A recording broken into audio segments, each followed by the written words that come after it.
So thank you so much. Thank you. What's up?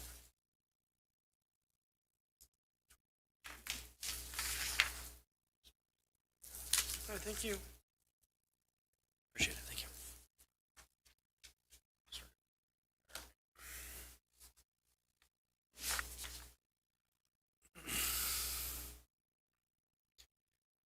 Okay. We'll go ahead and call this meeting of the Community Development Committee to order. Looks like we've got a quorum and everybody's here from the committee.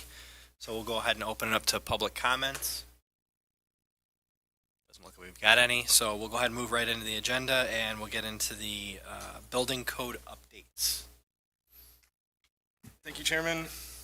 As you can see in your packet, the city is looking to update our codes to the 2021 cycle. The National Electric Code will be the 2020. We're currently on the 2012 cycle for most of them. The National Electric Code is the 2011 code.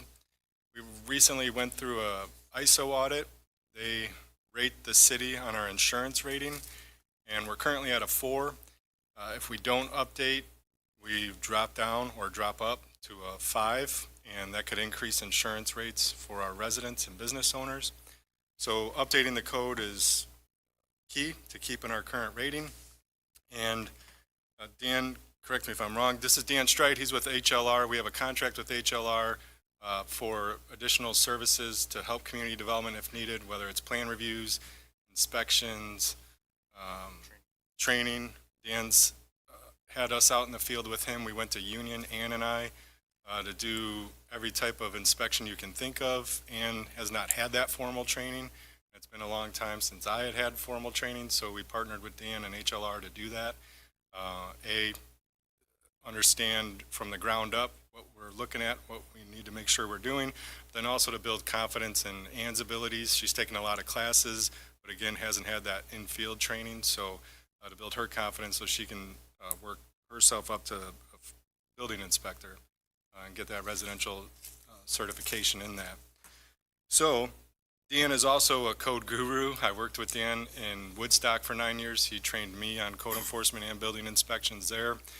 He went on to be public works director in Marengo for a while, and then building official in Rolling Meadows, and then went to the private sector with HLR to run their community development department essentially. So Dan, being having the knowledge that he has, I thought it would be good to have him here just in case there are questions that I can't answer. Dan has gone through many code updates, is very familiar with the 2021 codes, and brought a presentation if you're interested in seeing it, what some of these major changes will be for our residents and developers. So at that, are there any questions? I'd suggest if there's no questions to go ahead and do the presentation so that the committee is informed. Okay. And you have that, Mayor? Yep, it's all set here. Okay. Yeah, so what I did is I put a little PowerPoint presentation together, just kind of highlighting some of the code updates. So just for your information, building codes come out every 3 years, whether or not the municipality chooses to adopt them or not. The international residential codes and IBR, the ICC codes, are, like I said, are on a 3-year cycle. We're currently on the 2012 here in the city of Harvard, and we're looking to adopt the 2021. Same thing with the National Electrical Code. They're on a 3-year cycle. They don't run consecutive years as the same as the ICC. Of course, they had to be 1 year off to just make it a little confusing for everybody. So we're on the 2011 here in the National Electrical Code for Harvard, and we're looking to go to the 2020 version. Now, the 2024 ICC codes just came out. So it was my recommendation to Donovan to stay 1 cycle behind because we're not really familiar yet what's in those 2024s because they were just publicized. So a lot of times municipalities, I suggest to stay 1 cycle behind until you learn what's in those publications to see if you really want to adopt them and to see if they're going to make any changes on the next code cycle. So typically municipalities stay 1 code cycle behind with the building code version. So if that question arises, that's why we suggested to stay 1 code version out because they just came out with the 2024s obviously this year. So with that, let's cycle to the next slide. So like I just talked about, we're going from the 2012. We haven't updated in over 10 plus years. So typically I recommend municipalities, we kind of update every other code cycle. So basically every 6 years, I recommend that we update codes. For the main reason that we don't want to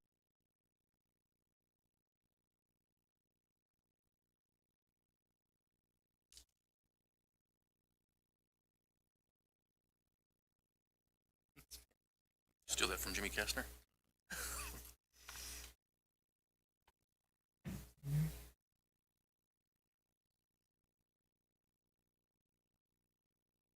Yeah.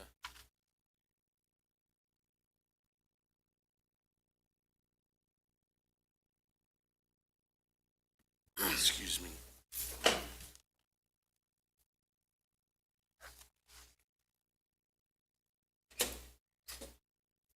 And the variety is like,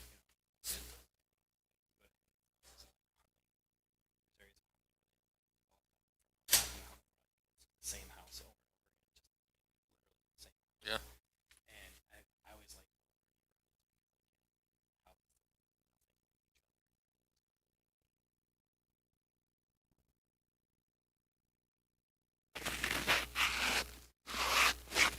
You really saw the end of that. Kind of like, I guess, kind of like post-war, where they're cinder block houses, but it was the same thing. Like, do this track house. Just put up 50 houses. Bit of an acrid odor out there in that hallway, so he's investigating to see what that is. So I apologize.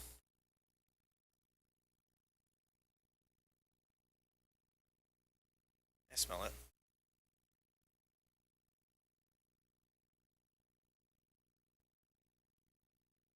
Okay, I think we're back up and running. But Are we back upstream or no? We're back up and streaming, so if we can Okay. verify that here. Just for the record, we had a power outage temporarily, and we apologize about the break in the stream, but we are back onto schedule. Sorry for the interruption there. No problem. So like we said, where we left off, we'll be adopting a new book called the International Pool and Spa Code. It's the new edition of the ICC family that was previously an appendix of the residential code. But because of so many life safety concerns with swimming pools and spas and aquatic centers, the ICC has created its own new book. So we are looking to propose the new International Pool and Spa Code. What's your recommendation for municipalities to adopt that? Every municipality should, because then you have, if you don't adopt it, then because they took out the appendix in the residential code for swimming pools and spas, I see. you would have no pool and swimming pool regulations, both now for commercial and residential. Since it's no longer included in that, it's now Correct. its own separate. Its own book, and then they included commercial applications, which didn't previously exist I see. in this book as well, to include like, because you see now aquatic centers and splash pads popping up everywhere, where the previous versions, nobody ever addressed that. So I now see. it's also included within this book. That makes sense. Okay, Yeah. thank you. Some other highlighted changes are some fire pump room requirements, smoke detectors, with some of the newest technologies that we're seeing out there. Everybody has like a Nest doorbell, but they also now make wireless Nest smoke detection systems. So with the new codes, they have addressed some of the new wireless technology with regards to smoke alarms to allow it, provided that they all can interconnect. So if one rings, they all ring at the same time, and as long as they have some sort of battery backup system in place. You can just, yeah, keep on going through there. Some of the other highlights that I did talk about was some of, you can just kind of go through all of the areas. Sure. Pull them all up. I did speak briefly with regards to decks, of how they need to be attached and fastened. There were previously no deck information in the previous codes, believe it or not, of how to construct a deck. So the code, after we see a lot of decks collapsing on the Channel 10 News, especially the big one in Chicago, in 2015 edition of the code, deck construction really got heavy within the code. Now it has to be braced both vertically and horizontally. They show attachments of how it has to be attached to the house and how it has to be fastened to the actual footing itself. In fact, now we have to do what they call a tributary load calculation to determine the size of the footing to make sure it's sized appropriately enough for the size deck that you're looking to put up. All previously not in the code. We've changed the wind speed design here in this area of the country because Mother Nature is changing, so now the code has to change. They've changed the wind speed design for our roofs and structures from 90 miles per hour to 107. Like I said, they've addressed some of the span charts because we're now using farmed material, unlike where we were previously using wood and timber from Mother Nature.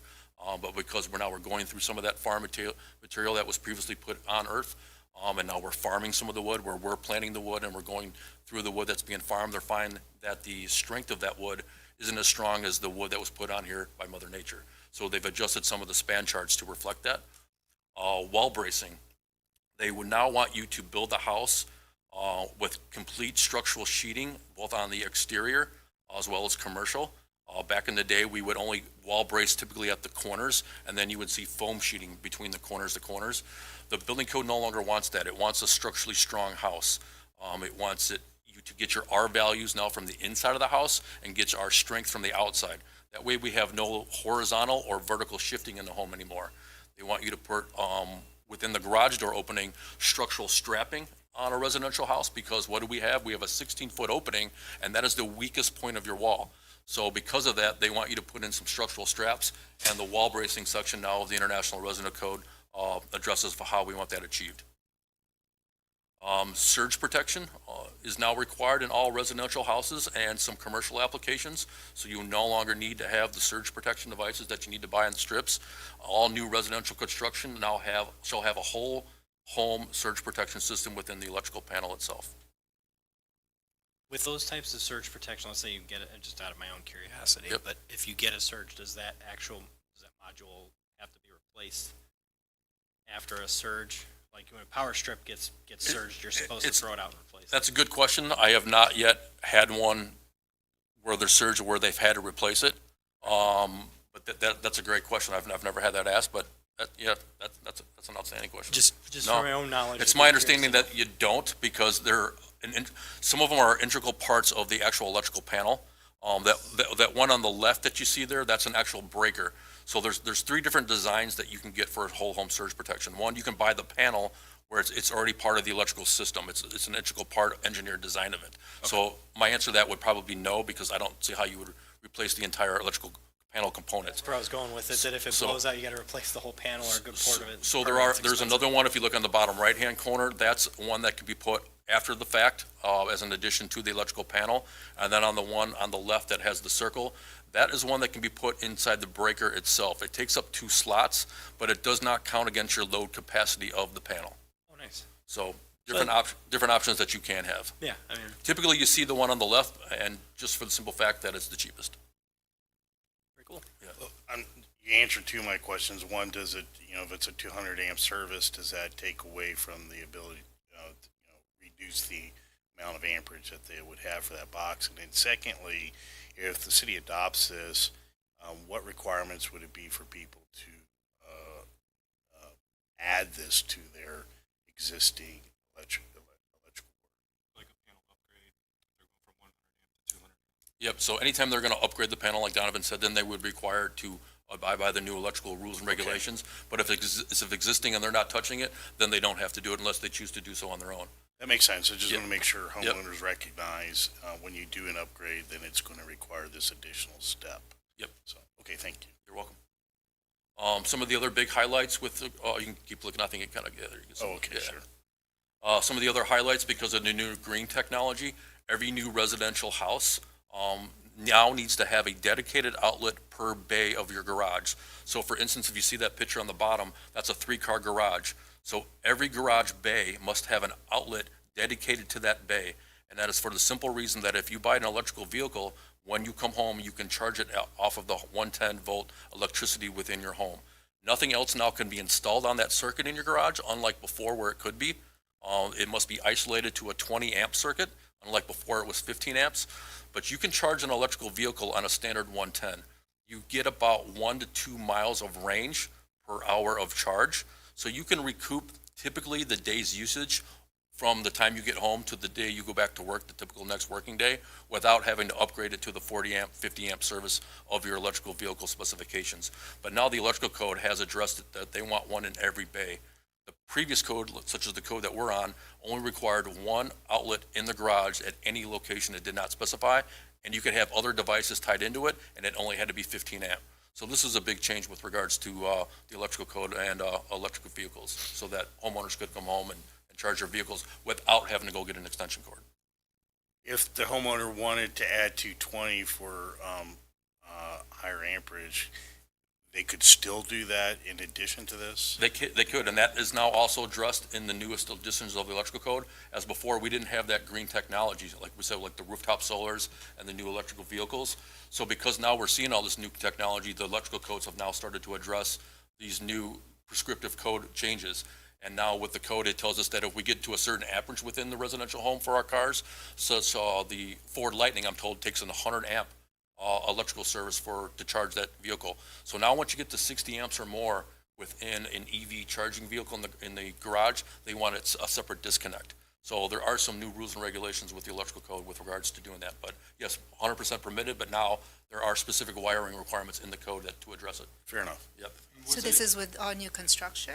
Correct. Or All new this is construction, new? or if you have an existing house and you buy a Tesla and you want to come home and put in the actual charging unit for it, then you would follow the rules and regulations now in the electrical code, which weren't previously in place under the old codes that the city of Harvard had.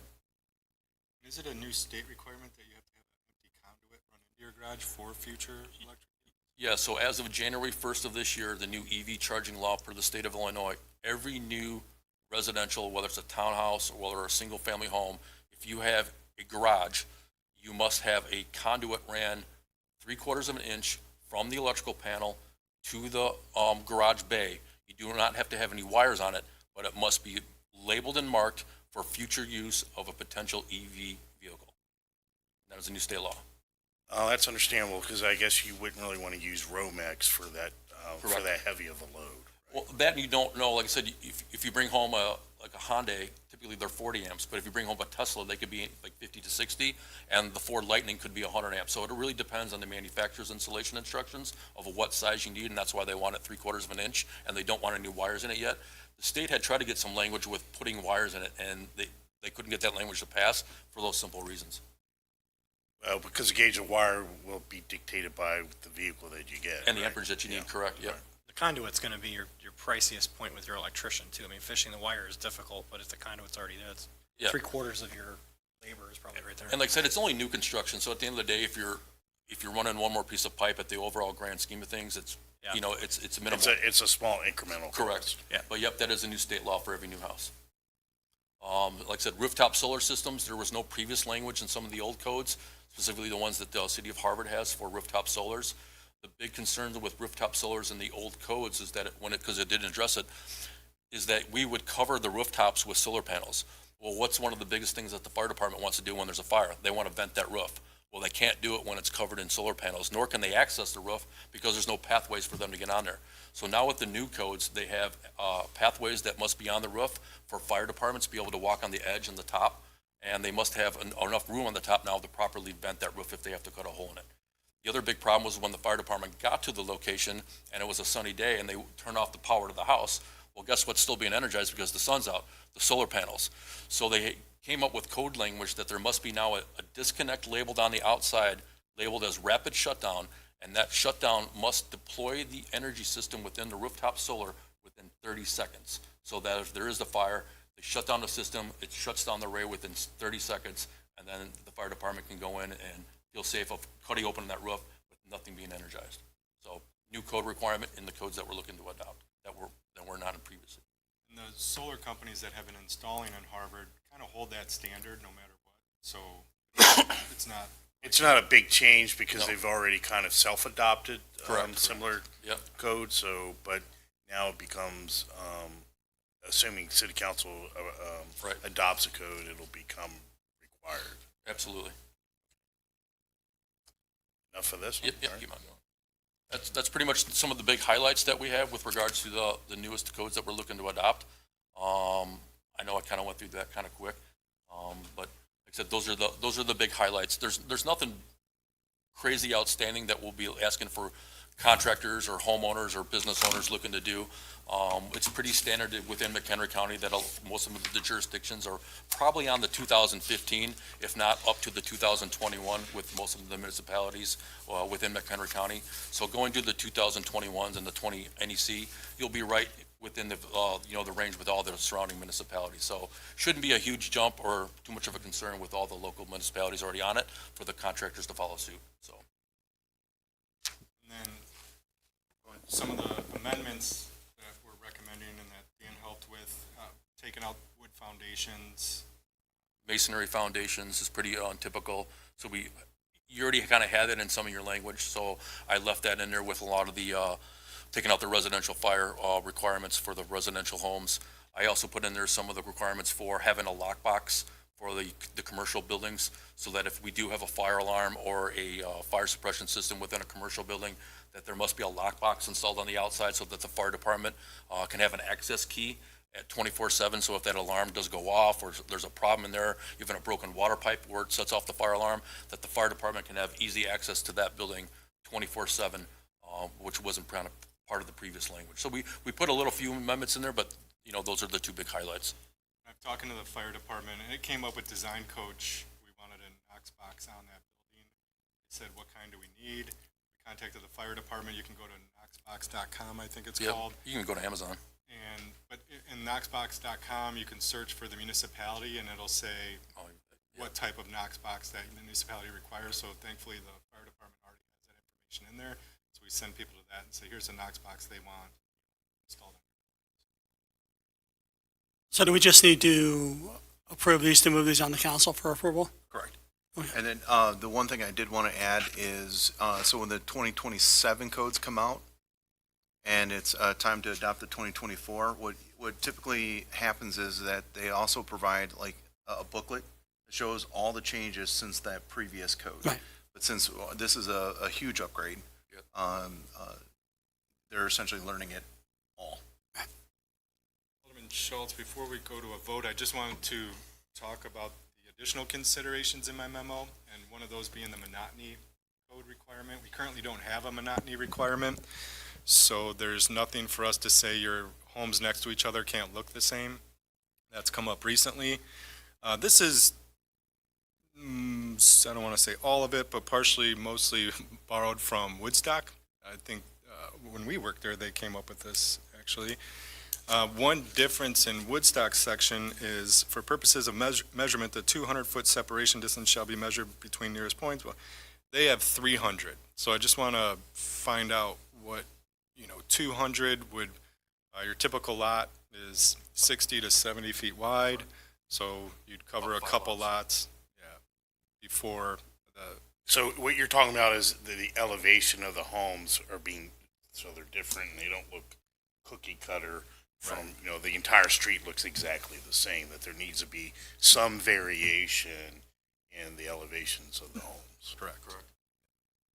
Are we talking just single-family homes, or are we talking duplex? Because duplex is pretty standard where you're slamming them all in, Yeah. and it's like a format. I'm building this 10 times, right? It's tougher to get different elevations on single-family attached townhomes, unlike residential, detached homes. So I don't know what language you're looking to propose, but that's tougher to achieve. What I included was single-family and duplex units. Okay, And the duplex units, it could be, maybe we can get deeper into it, but, this side has shutters, this side doesn't, but this, like the ones that are being built in Turtle Crossing, this side has a peak over the garage, this one doesn't. There's a lot of architectural details that can be included to change the look of each one right next to each other. But Dan is right, with townhomes, that's pretty standard look when you got four next to each other or what Yeah. have you, so. And then, the other thing on there, under additional considerations, is requiring a spot survey. Currently, we don't have this in our code. When you pour your footing or foundation, we should get a spot survey to make sure that that foundation is in the right spot on the property and is meeting the setbacks, so that you don't get too far, with your building, and then we discover it later on. This did happen in Woodstock, I remember. I have it happen monthly, to believe it or not. Like, a lot of times people will think that the setback's 20 feet and it's 25 feet. And then when I go out and look at the foundation and they give me the paperwork, I'll be like, whoa, you're off 5 feet. And a lot of times that happens in cul-de-sacs because those distances typically change because you can't make the setbacks work. So when you're They're looking on at, a tangent, yeah, right? they're running on an angle. So a lot of times the setbacks for the subdivision might be 20 feet somewhere else. But then when you go to a pie shape, they're set back further because the lot has to make it work. And that's usually where I'll have problems. And then all of a sudden the concrete guys are setting them at the 20-foot pins when it really should be 25-foot back. So it's important to have that paperwork, as we're pouring the footing or beforehand so we can check it. But if we catch it at the foundation or at the wall, at least then they can change it. Sometimes I recommend that we do it at the footing. That way we know we have a couple inches to play with because it's at the wall, but it's easier to pour another footing alongside the existing footing than it is to rip out a concrete wall. So important to have that information within the code. Yeah, we don't ever want to keep saying, oh, we're getting lucky. Keep getting lucky. They're doing it right. So, Well, I make a motion, we approve these recommendations and send them to city council for approval or for review. Seconded. Any other discussion? All those in favor? Aye. Aye. No opposed? Okay. Fantastic. Yeah, pleasure meeting everybody tonight. Thank you. Thank you. If you have any Appreciate your additional time. questions, send them to Don. I'm happy to answer them. All right, so we'll move on to discussion action point for the broadband presentation by Surf Internet regarding the internet status, and they've got representatives here that are going to present to us, so step up to the podium and take it away. I'll lead off. Thank you for your time this evening. My name is Scott Franco. I'm with Surf Internet. With me this evening, a couple people here. Jennifer Alvarez, she's with our Community and Business Development here in Illinois. Also Audrey Miller, and she's our market manager. The way I describe that is you work with a lot of us, a lot of places we work at. We work up to the construction, and then post-construction, Audrey kind of steps in and takes over with the municipal relationship. We're here this evening to introduce ourselves, basically. We came over to Harvard, a few months ago to let it be known that we have an interest in bringing fiber to the community, fiber to the home, as we're working in some other places, and I'll refer to the map that I gave you here in just a moment. So we basically wanted to talk about broadband with Harvard. I see on your agenda tonight with the RFP and in our discussions over the past few months, I know you've been working in that possible process. We're here tonight to just kind of introduce who we are and maybe present an alternative to the RFP that you've been working through. And I understand exactly why you've been working through that for the past, I think, couple of years to this point. We're working with a number of communities throughout Illinois. We have locations in Illinois, also in Indiana, Michigan. I thought what I'd do is just start off for a second by looking at that map since I passed that out. And it kind of tells a story about why we're even here this evening and why we're interested. As you refer to this map, if you look at the orange lines on there, especially those areas around Capron and Poplar Grove over to your neighboring county in Boone County, that represents a network that we already have in place that we're serving those schools. And so while we're serving those schools, the extension of that orange line shows where we're ready to deploy more of our resources to expand that network. And it made sense to us to start working with the communities at the end of those networks, which is Capron and Poplar Grove. And we're getting ready to work with those communities, probably to break ground soon before the summer gets here. And so this map, as you look at that, it's representing your sitting here, and as we expand kind of out that network, and you can see where it connects to the other cities, you can see that's why we're interested in Harvard. We're also talking with your neighbors at Marengo and talking with Woodstock. So we've also talked to the township here, is a Chemung Township, and got with your supervisor, and so we're sensing that there's a need for fiber here, like in other places. We're getting ready to work just to the south of you over in Freeport, and we're in a number of other communities. I'll let Jennifer kind of expand on some of that. But I thought it'd be just nice for a second, if you haven't had reference to this map before, to kind of see where else we're talking to and where else we're planning to go, at least in this general region. We just talked recently with your EDC, with Boone County. So we're plugged into various groups that are advocates for broadband. Jennifer and I also met over with, is it the Region 1 folks there? And I think you know Isaac and and Jerry with the schools. So this here is representing, I'm not going to go through every detail on here. I left a package like this with your city earlier, and I'm going to leave another one behind today. This is just to give you an idea of a little bit more about who SURF is, where we are, and a little bit about fiber. And we don't really want to go into all of that unless you have questions about it. I think we all know the benefits of fiber. Fiber's the future, why it's so important. And there's a lot of communities like yourself that's been saying, hey, what about us? How do we get fiber? And that's basically at the heart of what SURF does. We've been in business for 24 years in the broadband business. We work a lot with communities that are like yourself, more rural, a little bit smaller, a lot of the forgotten places. We work with all size communities. Like I mentioned, Freeport's a larger area. We're in Rock Falls, we're in a number of places, Sterling and Dixon, small communities like Herscher. That's where we're working right now. And so, so we have a strong interest and align with communities like yourselves. And if you, on the first page here, you kind of see our footprint, like I mentioned, the few states that we work in. And, SURF, like I said, we've been in business for 24 years, and we just thought tonight we'd come introduce a little bit and see what kind of questions you may have that we can further engage in the discussion. One of the outcomes for us tonight would just to sort of gauge an interest level, or perhaps see what we could take as next steps to explore with you while you're looking at your other options. If I can interject for the committee, just to give you a brief, some context and background and refresh our listeners who may be listening. So the city had recognized during COVID that there's a huge need for fiber within our community. That was really demonstrated by when the kids were home from school and there just wasn't enough broadband available for the kids to have a fairly decent learning experience. Additionally, we recognize for our business community, in order to attract and retain technical businesses, we really need this as an infrastructure for our community to connect those businesses and with the world. So we had started down the pathway of trying to figure out how to bring fiber to the community. We had earmarked some money from the ARPA funds that we received to start that process.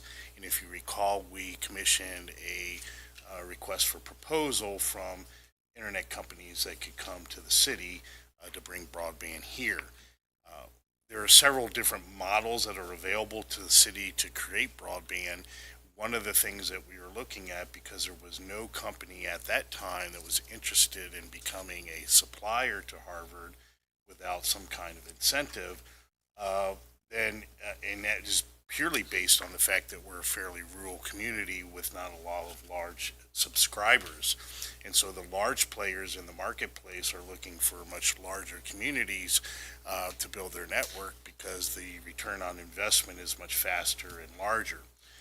So at that time, we were looking at the possibility of creating a municipal-owned network in order to bridge that gap, because we couldn't find a commercial supplier that would be willing to put in the infrastructure to connect all of our homes and businesses.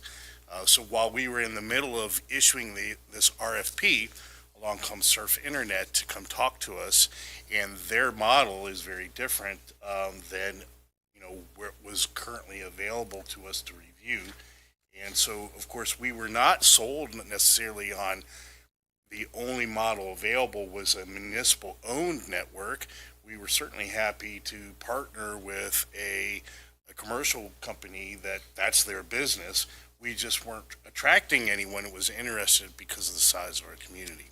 Well, Surf Internet is interested in that, and their model is very different than what we were expecting. So I'll leave it to the team to explain how that model would work and whether it might actually trump the RFPs that we've received or not. I don't know, but it's certainly here for your consideration, because at the end of the day, it's the city's desire, and it has been stated so in our strategic vision for the community, to bring fiber to Harvard. And if there's an avenue that is outside of a municipal-owned network, I'm all for exploring that, because if we can push it to commercial versus being tax-based run, we should review that and see which model works best for our community. And thus, they're here to present their solution to trying to bring fiber to. I appreciate the context, Mayor, because I didn't know how deep to go into all of that Sure. with the background. Well, and that's for the committee members alone to make sure we all understand how we got to where we are today, as well as anyone who may be listening Yeah. in the community trying to understand. Right. The city government wants to bring fiber to Harvard. What's the best model and means to do that? Sure. And when we first got here, we didn't know any of that context or any of that background. We're simply interested in being here. So right from the beginning, we haven't come to Harvard to see how we could work together or have a handout or see how we can ask for contribution of funds from the city. This would be a SURF-funded project because we want to be here. And in short, our model's just, we would provide the infrastructure, we would own the network, and we would become an ISP. So you don't have the burden of being a utility company. Actually, we gave you a contact of Rock Falls. I have a little history. City of Rock Falls, where I was from, they were the same route. They went to go look at the route of providing their own fiber. At the time, I worked for my husband and I owned our own company, fiber installing business. We're a lot different. Some things I can point out that were some big differences that I noticed is we don't have to do the targeted percentage of customers before we can build a phase. We let the community as a whole. We don't need a percentage to go live. Typically, in those cases, I know when we were installing, we weren't able to install until we had 15% of the neighborhood, and that was a really slow start. It was a very bad marketing for them. It was a really long 2 years of trying to get fiber to that community. It was very hard. And then SURF came in and saved the day pretty much, and then absorbed us as part of the process. And 4 years later, we've grown and we've covered most of Whiteside County. We now cover Rock Falls, Sterling, Dixon, Mendota, Rock Falls, Morrison, Fulton, LaSalle, Oglesby, Ottawa. We're about to launch in Freeport, Polo. Herscher's another one. We also do a lot of grants. Not only do we build the towns, we also take special focus to outside areas, and we apply for grants. We just were awarded a big grant for outside of Marseilles, Ottawa, outside of Rock Falls, and then Morris area, and Lost Station and Grand Detour. We're going to cover 2,800 homes, I believe, or 28, yeah. That's the numbers. The desk got released. But we do a lot of grant work. The closer we get to these communities in the rural areas, that's a step closer closing that digital divide. We can't get to any house until we start closing that gap ourselves. We looked at this area about 2 years ago, and now we're ready to get started. Like Scott said, we're looking to get started as early as this summer. Just to go over our process a little bit, it starts out in design, and then we go through what we call a permitting phase. We create a path for the fiber network, and then we do a lot of underground aerial work. Most of ours is underground. There is some aerial depending on the town. Then we do the technology to enable the program, and then we do restoration, or light the fiber up and restoration, and then install. I brought some of our equipment. It looks like any other house box that you would have right now. A lot of times we can use the same entry of what you have right now. So a lot of landlords like that. There's not a lot of holes.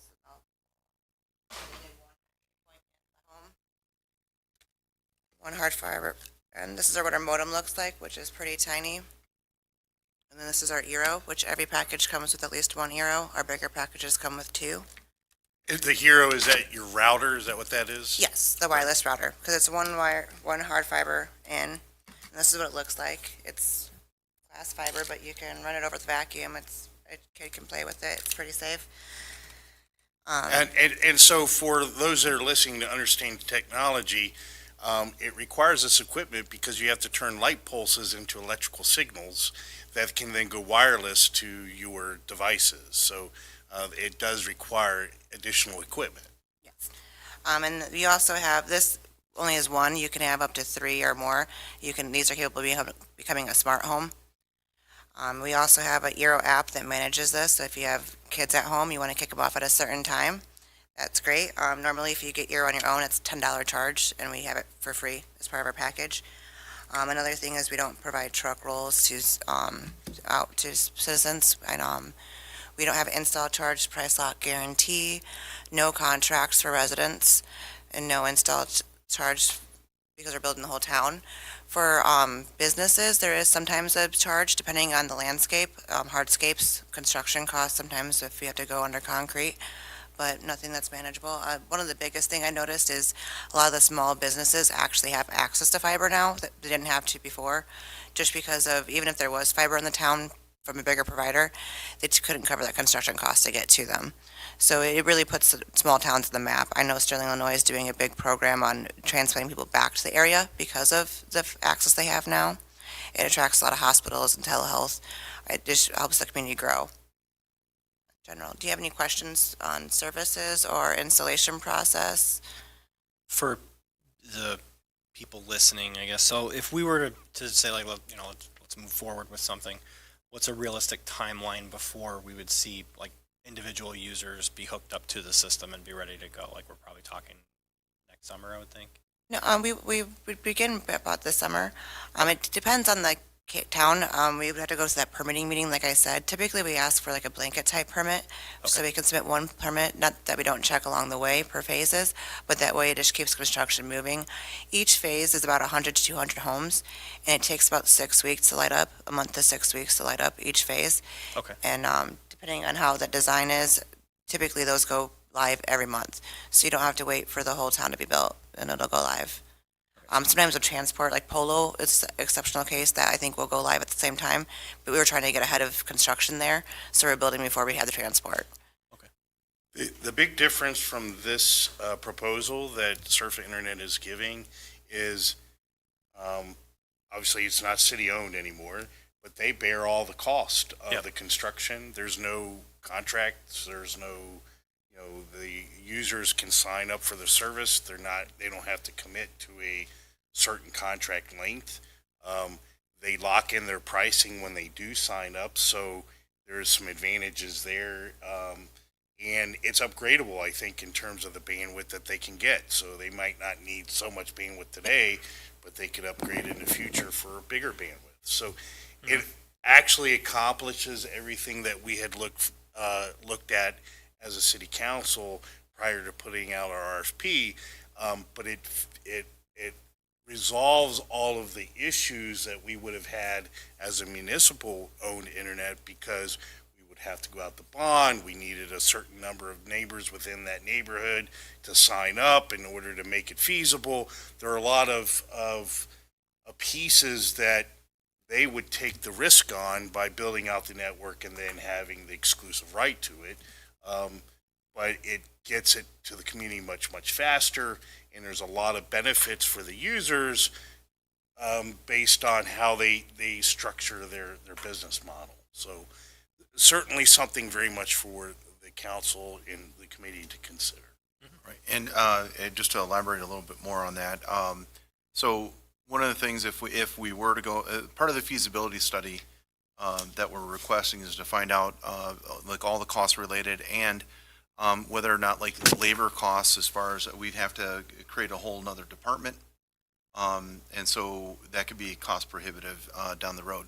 And just so that just to be clear to everybody, including our listeners, what funds or what costs would this project be to the city? No cost to the city, it's privately funded. The only time that we work with the city on extra funding is if you have rural areas outside of a town that you would like to have access to. Sometimes it's harder to get to those as a company because it's space between them. So if there's any additional funding that we can look into, we help get grants and look at ways to access more communities outside of the community if we're able to. And along that lines, so we have like Chemung, Dunham, townships and so on that when we are looking at doing our own was to include them. So that would be the cost to have them connected to ours could escalate rapidly. Jerry Rudolph would like that. That's what we're working with him Right. on. So again, it removes all that burden on our On taxpayers. Thank you. Yep. Well, the other question I'm going to ask, just because every constituent's going to want to know that. So, like the package pricing, like what's I know you can't give us a hard number, but like what would be like an average? 95 to 105. We are rolling out with 2 gig markets. Dixon's a 2 gig market. Oglesby's another 2 gig market. Okay.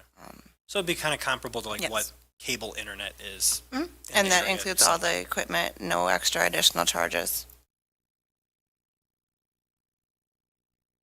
Just to clarify, the lines in orange are, you have already developed those? You've already brought, Partial. When you look at that area that's between Cape Red, Poplar Grove, where Yeah. the schools are, that's built. We have the schools there. okay. Oh, the red, it's more red than orange? Well, in the junior high, you are already connected to your network. Okay, so you have a contract with the school district in Poplar Grove? Correct. Like It's the same in, Yeah, the E-rate program, yeah. And Okay. also in Bevity. okay. And Woodstock as well? Looks like Woodstock has got something going on? With Woodstock, we're in the process of working with Woodstock. Still newly developed. We're not, like, when we stand here right now, we're not in any of those communities. We're about to be like in Poplar Grove, Candlewood, Okay. Timberlane, Capron, and then, but we're just showing you where all we're talking right now, having the same conversation, and we have interest with Woodstock, Marengo. Hopefully, we can keep moving towards that here. Yeah. And then what do the blue lines represent? Sorry. Are those developed? Those are just the I-fiber lines, it looks like, so those are nothing. Okay. We use middle mile transports, to connect to other neighborhoods to get to you faster. Okay. I was just curious. I'm trying to picture what is what. That's just the trunk, because most of the government and schools have been on fiber for quite some time, so we just use that network to just grow faster and quicker. Right. Okay. Got it. Thank you. In the area that's encompassed with the yellow, Jen alluded to earlier, like, this is strategic so that more network we have in these places, then we can, where there's some density, then we can keep working on where the rural places are. You with can kind of grants. spider out. Right. Yeah. So we're in contact with Connect Illinois like every day. We're involved in those grants. And then you've got, I'm sorry, then you've got BEAD, not to get too, I don't know how educated everybody is on these grants. BEAD is the federal funding on the back heels of everything else that's happening. We actually produced a white paper, a book I'm going to leave here as well. It's a little bit more about surf, fiber, and what we're doing specifically in the area to help rural residents with grants and BEAD. Part of for Illinois, some of the things that I'm doing here, I work with the PCs for People program in Whiteside County, where we've raised enough money to donate 750 computers to people that need, to individuals or nonprofit groups. What we have left over, we deliver to the fire departments or to the YMCA's that of the community that couldn't afford new laptops or new desktops. I'm also working with Latinx group that's going to be maybe Woodstock with her, meeting in Woodstock with her to network there, to bring grants to bring techs to the schools there. So we do a lot of community involvement as well. We don't just build the town, we stay in it. Thank you. There's no real action for the committee. Right. This is a presentation and just another alternative solution, that would be under consideration for the RFP proposals that you have, so. Just to make sure, I know a lot of construction questions come up while you have me here. Is there any construction questions the town may have? So I think if, regardless of what process or what provider the council decides to choose, the construction is probably going to be very similar, because you're going to bury fiber or use aerial fiber where maybe it is required. But typically for your company, when you're doing the build out, and I know you said you try to do like in sections of about 100 homes at a time, and then you light them up as you're going on to your next. And you said that takes about a 6-week period to Yes. build out for those. So how much interruption is that to the local residents where, obviously you're going to run fiber into the neighborhood, and then where in that process, because you're going to have to run it to individual homes, do you run it to every home, or do you only run it to those that sign up for the service? What if someone wants to sign up for service after the fact? Maybe kind Yeah, I of can go through that elaborate on process. some of that so Yep. people have in their mind when they're making these decisions, how does that affect the getting it built out? Like I said, we work with the town on the design. We go through the borders. If there's any areas, during that first meeting, we ask if there's any areas outside of town, private roads and whatnot. But we only build in the easement, so we don't build up to every home. We only build to the home if they become a customer.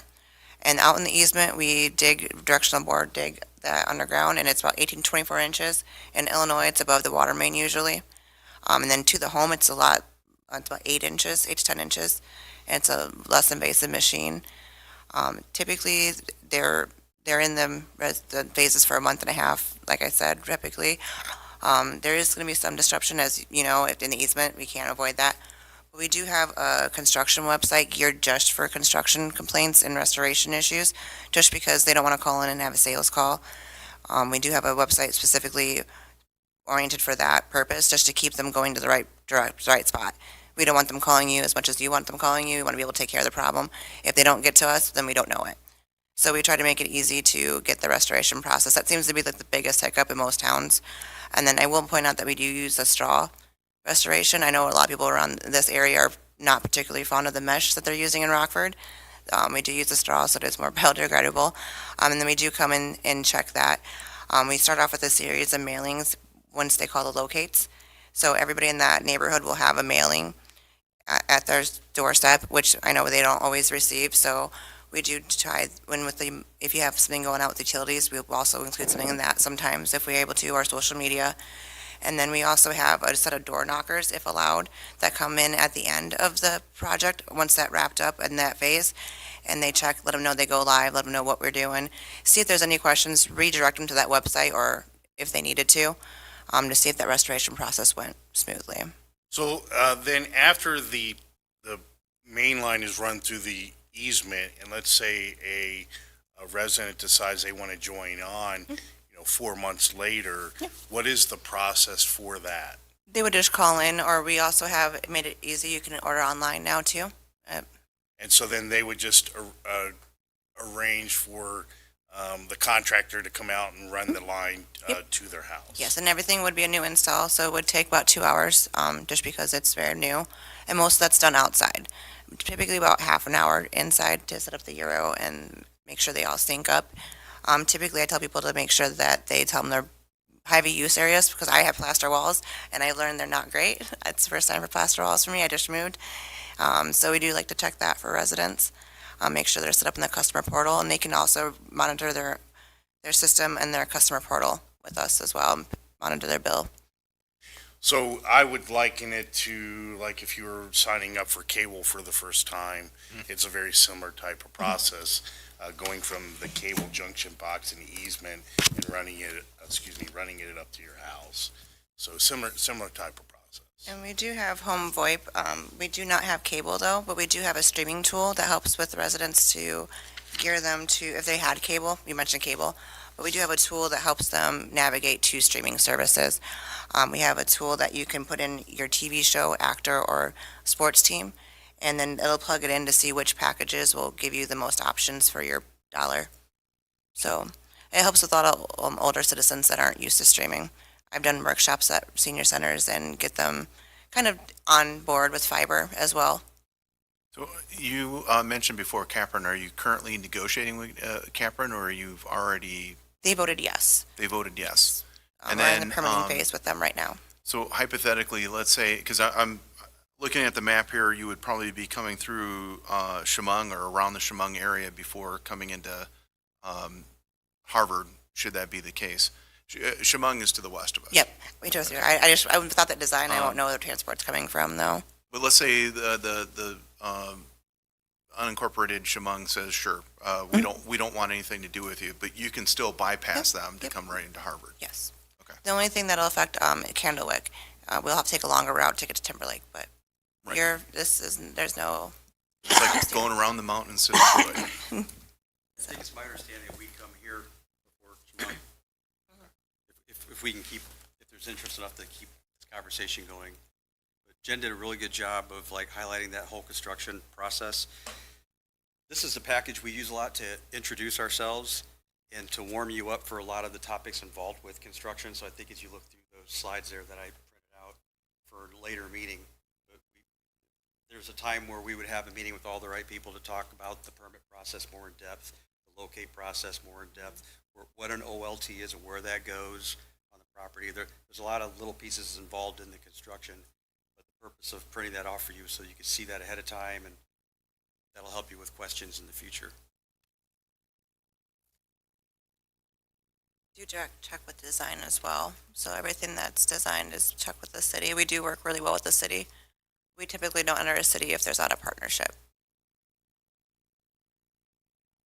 Thank you. Appreciate it. Thank you very much. Yeah, just leave them there. Thank you. Thank you very much. We'll move on to the Tesca Associates proposed TIF. So item number 5.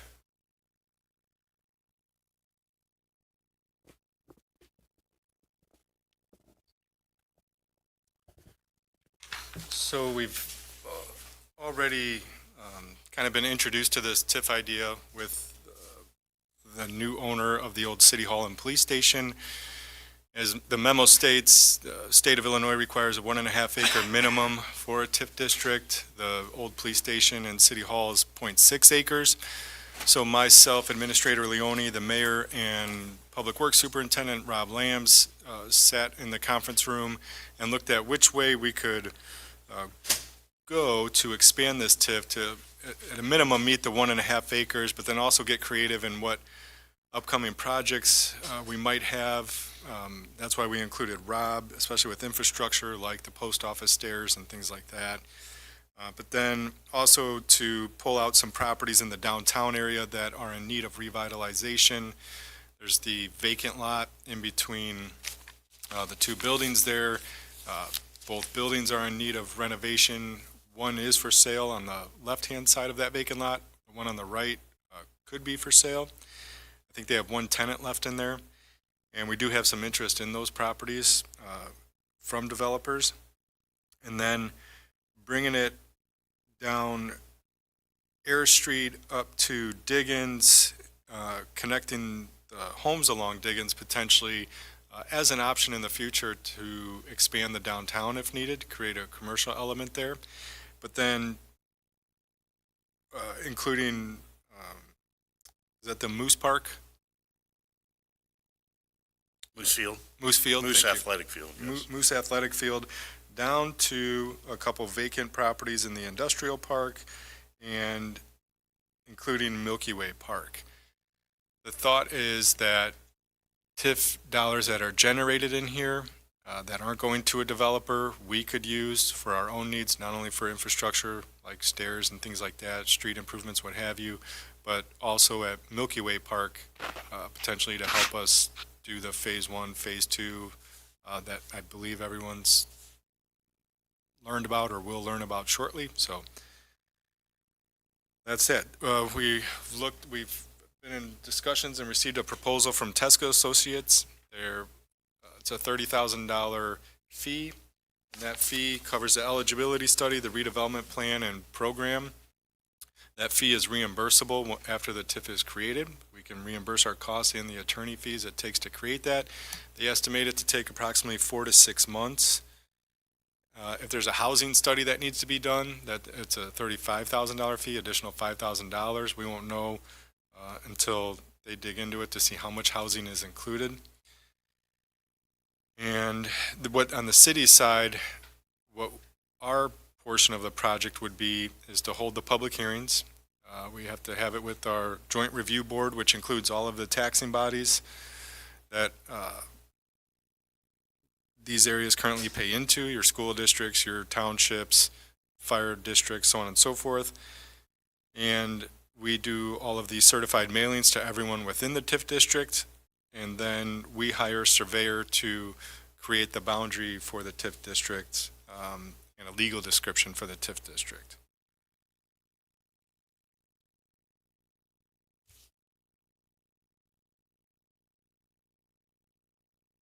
Any questions? Or any other properties that you would like to see included in the TIF that we may have missed? And I apologize for stepping out, and Donovan probably already said it. So The reason why it looks kind of funky like that is so that we can try to fix a lot of the existing issues and maximize the TIF as much as possible. I can see why it makes sense. I mean, a lot of these are eyesore properties that need to be brought up and improved on to get some of those areas down, and it's not gonna happen anytime soon unless we do something about it, so. And I think if you notice on here, the sidewalk or the corner issue at the post office was kind of what helped spur this idea to expand outward and yeah, so we can try to get as much done in one stroke as possible. Milky Way Park is included in there. It was originally the idea that we could use the funding to help pay for a master plan or a design plan for Milky Way Park. And any other improvements, including some downtown area projects. Yeah, we try, again, just try to make a TIF work for us. Yeah, and give us as much opportunity. You know, what I'll say is I appreciate the strategic level of this because, you know, TIFs are one of those things that you don't want to do them often, and you want to do them very strategically, and you want to do them in a way that it benefits the city the most. So I don't have a problem with this. I'm fine with moving forward with this because I think this has been very pinpoint accurate on a lot of the problem locations that we've wanted to move forward, like the post office. I mean, we've been talking about that for what, 2 years, 3 years, if not longer. And we know it's an expensive item to take Yeah. care of. Yeah, I mean, every time we've addressed it, the costs are just astronomical for something that physically not that big of an area, but because of what it is, it's ridiculously expensive, and the amount of money that we would put into it, we wouldn't see the broad benefit from it that we would want to see in other areas. So I'm good. And it more for the our listeners out there. So what typically happens in a TIF is that we would go to the assuming a TIF like this was moving forward. Nothing has been done yet, but what would happen is that this would go back to the TIF review board, where all the other taxing entities would have representation to be able to put in their 2 cents on it, and either give a yay or nay for it. But, and you can correct me if I'm wrong on this one, Illinois is a little bit different than Nebraska, but I believe it's better to work with the taxing bodies, but the city could still move on without, but that's not the goal here. Again, for our listeners, that's not the goal. The goal is to work with everybody for something like a TIF, because it does affect everybody, all the other taxing entities. Just because the rule says it doesn't mean we have to do it, that kind of thing. Sorry. I get nervous about that part. We would need to vote for action to move this on at this point, or is it just a present? Or are we To just city presenting? council. But yeah, you're just making a recommendation to move it to city council to Engage with Tesca to start the process. Right. TIF district could actually change as well. It's just, Yeah. this is a preliminary. Space is covered. Donovan, do you have that number? I know,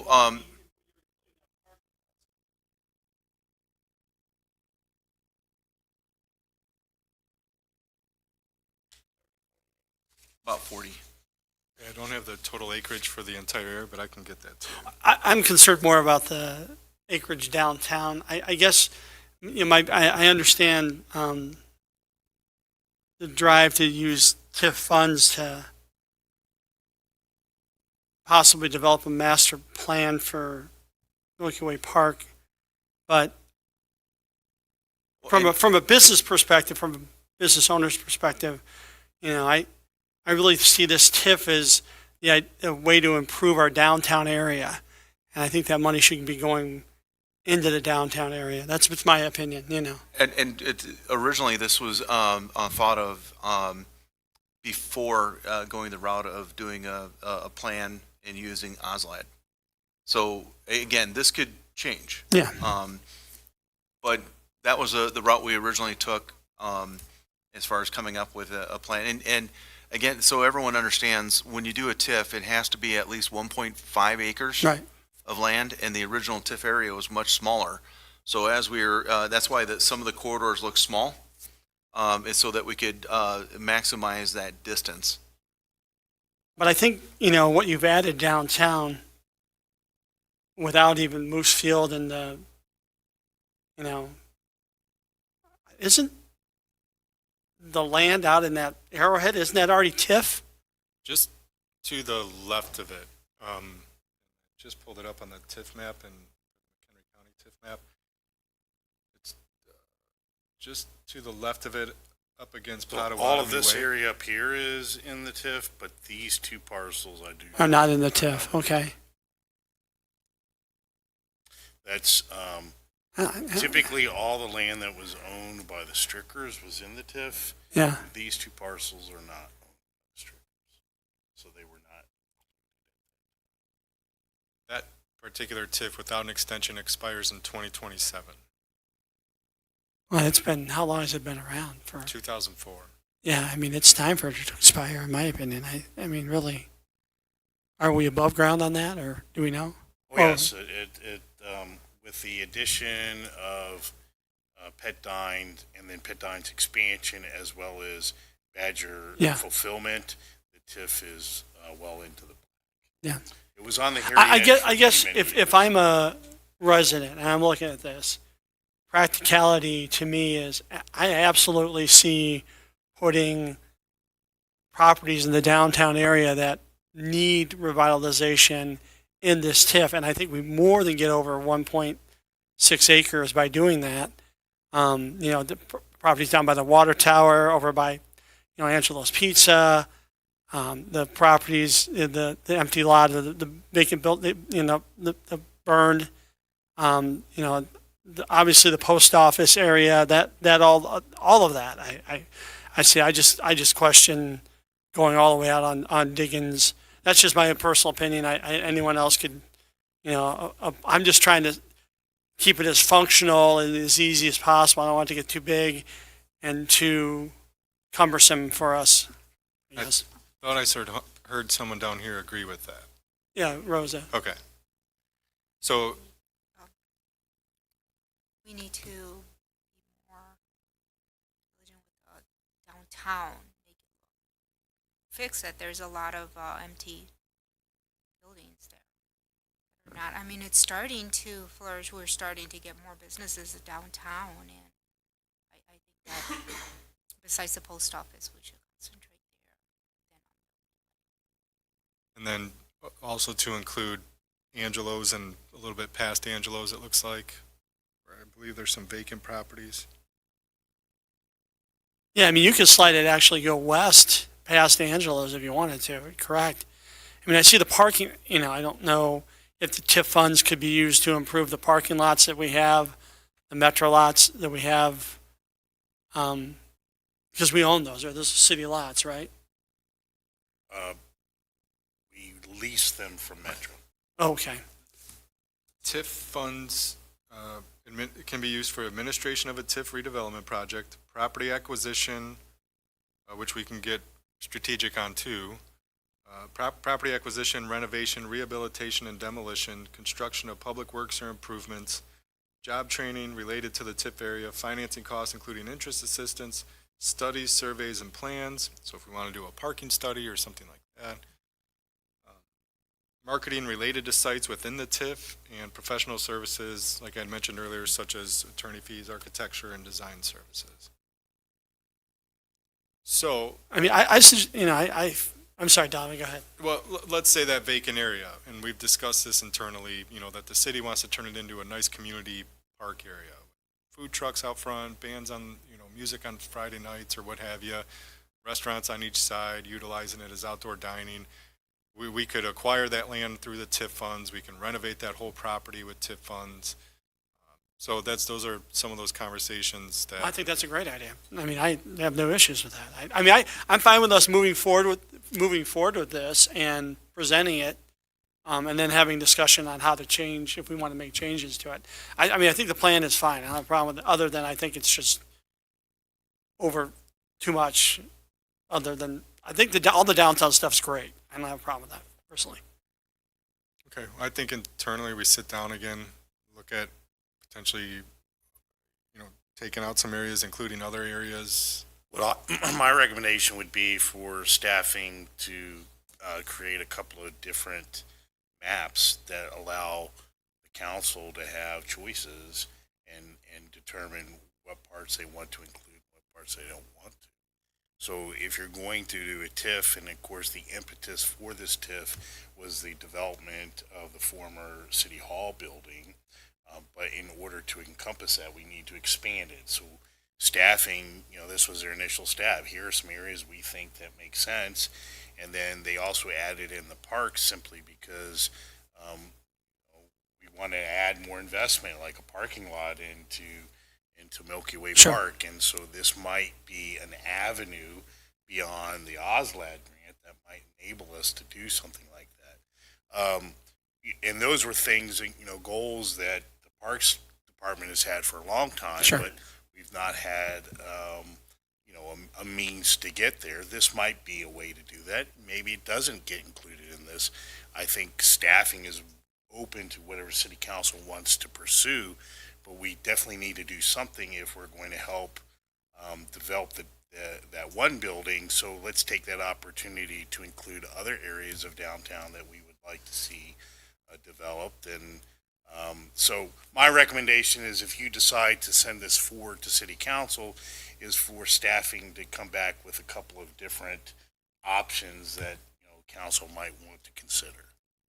I think we also need to discuss, and that doesn't have to be here, and I think, I don't know, Mike, maybe you can answer this question for everyone, but we had a TIF district downtown, We did. and it failed, and we were paying $200,000 a year out of the general fund into that TIF district, were we not? Yes. So one of the things, there's obviously when you create the TIF district, you can kind of set little guidelines on how that works. And it would be the city's recommendation for any new TIFs that it's a pay-as-you-go type of TIF, where the money that's going to be spent is generated by the increased revenue that's generated from the TIF, versus putting the city on the hook to make up those TIF bond payments before that infrastructure has gained any EAV. So I think the way the previous TIF was generated, it certainly made a huge improvement, I think, in terms of your downtown streetscapes, but it never took hold to see the reinvestment into the downtown that was hoped. And so creating a TIF that looks at specific properties downtown that we know have been problematic and could use that investment is what city staffing is saying. Hey, this should be considered. If we're going to do the one, let's look at those other areas downtown to help. Basically, all tides will lift all boats, right? So that's kind of the concept here, and obviously it'll be up to city council whether you decide to approve that or not, or you make changes that make more sense to you. Staff has just took a stab at trying to create the boundaries that made sense to them, but I think they're open to adding or removing those boundaries based on city council's approval. Thank you. I'm fine with expanding it to where we need to. I mean, my opinion is that, like where this started, the old police building, needs to be rehabbed. It doesn't make sense to rehab one building downtown when you've got 15 that need it. And it doesn't make sense to do 10 when you got 5 left. I mean, it's. When you, So I had asked the staff to include the parking area simply because if our vision is to create a more robust downtown district, we already know parking is a little bit of an issue. it may make sense to do a parking study to have a more strategy, a more robust strategy on how you would deal with additional patronage of downtown businesses. Because right now, we are already starting to see, businesses kind of a little frustrated with available parking. So that's why I asked that that be included, because if we're going to revitalize downtown, we really need to think about how we're going to enable parking for the patrons to visit those downtown businesses. That makes total sense. And keep in mind, anything that's designated inside the TIF area, the funds that are raised in that area because of the TIF only go towards projects within that area. You can always add from outside, but you can't take those funds and apply them somewhere else. I mean, generally speaking, I'm not a huge fan of TIFs unless it's a very strategic and very smartly executed, like you said, a pay-as-you-go structure. We don't want to just borrow. We don't want to just spend money today and then just be borrowing it from unknown sources in the future that don't come about. Like we want to spend money we have, but this is a great way to put a lot of focus into the areas that need it. So I mean, I'm fine with moving it forward with a more expansive maps on this, maybe an option taking out some of the parkland. But I'm also in favor of including Milky Way Park, because I think that our historic record of trying to allocate funds for the parks and do something more aggressive, more ambitious with the park properties has been slow going or not existent, or it's a battle, or the money gets moved or it gets needs for something else. If we keep it in this, it keeps that door open so we can do something bigger with that park property when or if the time comes. I mean, we may not do anything with it, but at least we have the option. So hypothetically, along those same lines, by having Milky Way Park in there, if we have, say, let's say we're successful in the fall with phase 1 of the OSLAD, and then we come back and do another OSLAD grant for the north side of Milky Way Park, well then that project, even though it's within the TIF, you don't have to use TIF funds for it. Yeah. Because you've already taken care of it. It gives you a good plan B. It just makes it eligible for Yeah. funds. Thank you. That's the issue is. Yeah. It gives you flexibility, should you have the opportunity to spend it there, if that's the route that the city council chooses to do. We'll come back with a couple different maps. I mean, do we want to move it to city council, or do we want to look at the maps and then send it to city? I mean, I'm fine with sending it to the city council. I mean, for me, I'm fine with moving it to city council because having the TIF I'm cool with. I mean, I think that's the big argument here. As long as it's pay-as-you-go, Yeah, not yeah. the other structure. Right. Where And we- Would you be able to do maps by this city council meeting, or would this need to be pushed to May? I'm feeling like you might not have the bandwidth to get it done by end of April, but just set people's expectations of when it would Yeah. go to city council. Yeah, I mean, for me, I don't need to see it maps again in the committee. I'm fine with sending it on to city council and, having everybody kind of throw their 2 cents in. But I want to hear from everybody else if they're okay with that. Good idea, but yeah, not this one, next one. And that gives us plenty of Then time. more time to look and to come So up with other ideas. We'll shoot for May. Yeah, May sounds good. What are your thoughts, Laura? All I was gonna say was that I'm okay with including the park, just in case, because if we don't have to use it, but it's still there as a viable option, I'm okay with that part. Just, I didn't know if putting it into a TIF thing would make it so that we have to absolutely spend a certain amount of money there. No. All it is it makes it eligible for any funds. So we already know the ramp over at the post office is going to be quite pricey. If we have an opportunity to potentially acquire the land to make a downtown mini park, so that we can have activities there, food trucks, that sort of thing. Let's say that ends up being a bit pricey. For our listeners, it's just our lights. We've been having outside technical difficulties. And just for the record, it was a transformer that blew up over on Oak Grove Road, that the fire department is already out, and that killed the circuit, and that's why our lights fluctuated. And that's also why the video stalled out. So that's beside the point. So yeah, there's enough downtown alone that, and especially since now we're taking an avenue to get grant dollars to get the parks up to par, that it may not be needed, but there's enough out there already. And the other thing too is by already having this designated as a district, kind of like what Jay was indicating, you can do a 23-year TIF on this and then extend it, so any other additional value that comes out of the taxes for the old city hall can further finish out projects within that district. But keep in mind, it's just one building. The added value would be applied towards all these projects. So there's only so much money that's going to come out of that. But a lot of the improvements are city owned. So the only other way to take care of that would be applying our taxes towards that. I mean, in reality, this is what a TIF is meant to do. And exactly, and you hit on a point, and then I'll stop blathering on here. But usually, a good fiscal planning, is to try to maximize out the value of a TIF.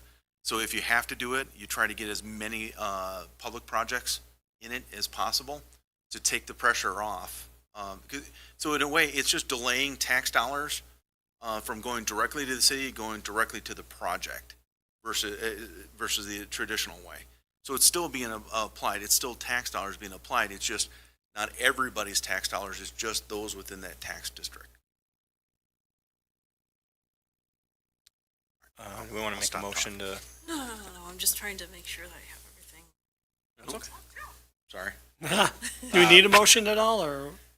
To move it to city council, I think. I think you would need a motion to recommend city council to consider, and then it'll likely be made because staff won't have the bandwidth to do it. Well, I'll make a motion to move it to city council for May, with direction to bring a couple of different maps for options that we can discuss at that time. Second. Okay. All in favor? Aye. Okay.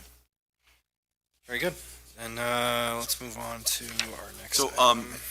Chairman, if we can pass on number 6. Unfortunately, I had the depth of the material was going to take up a little too much time from Friday night till today to get it done. Okay. So what I'd like to do, though, is try to finish it up this week and then pass it along through emails to the committee. Okay. So you're asking Thank you. Yes. table the issue until next meeting. That's not a problem. Considering we saw, just before we move on to the revolving loan, but without going into detail on that, but since we've got the surf internet information in front of us, and I know there's a lot to cover there, I want to try to make sure that when we're looking at the feasibility study, we do like if we can do like a side-by-side comparison, I guess, right there, because one, I still want to get the feasibility study information because we put a lot of time in there, and it may be what we come back with may be a really great idea. But I also want to make sure that if it's very clear that the surf option is the better option, that we kind of just, pick our direction and move, because it does sound like that would be a very quick process to get things going versus the municipal one. So I don't want to. It's an alternative for you to consider, that's for Yeah, sure. I mean, there's the pros right now, just knowing what our challenges are with municipal, as much as I would like to see our direct control over it. I think the surf option's probably going to be outweigh on the pros than the cons, at least in the short term, by quite a bit. So I just want to make sure that we take the opportunity to compare both, because I'd like to just, at that point, if it makes sense, if we can pick a direction, let's move. Okay. Does the school district have fiber now? I believe they do, yes. Where did they get that from? I don't know the answer to that. I don't know who the provider is. I'll talk to Sean, find out. I'm interested. Yeah, it'd be interesting to know. I don't know, so. Okay. Just curious. Be interesting if they've, You know- we should have asked if they've engaged our school districts. And And then- it sounds like what they do, right, they get in there with the school district, then they, Branch out. branch out. I meant, The school district would be like a business account, which, creates kind of, some volume for them, Right. right? A lot of volume. Sure. I think, on the surface, I haven't seen the proposals from the RFP that we put out, so what, in terms of what I have studied and, the direction we were kind of headed in terms of municipal owned network was because there was no third party was interested in coming. Yeah. The large players in this marketplace, Harvard was just too small. And so that's where we were looking at, with all of the broadband grant money that's out there, and other municipalities have built their own fiber. Like, that's where we started down that pathway, especially because Everstream already has what we call a trunk line available, and we could purchase, some bandwidth off of their line to provide that, to build it out. But of course, that would mean creating a new utility for the city and having another department of the city. I mean, there was a lot of frustration and I think a lot of roadblocks to get there, but it is quite possible other municipalities have done it. And if that was the only route available to us, then we needed to figure out how we would pursue that. We now have another solution where a third party could just do it for the business. That's an alternate solution that you need to review side by side with the other. I have one question. I actually just thought about it because we were talking about the RFPs. And it was something that, Mike, I know you were kind of big on with bringing fiber in, like a downtown Wi-Fi. We were talking about providing Wi-Fi. That's something that I would say that if you're talking to the surf people in this process, find out, like, would we be allowed to do like a municipal Wi-Fi or something like that using their service? The answer is yes, and, Okay. and in previous committee, the agreement I had struck with the provider coming in was not just downtown Wi-Fi, but also the parks.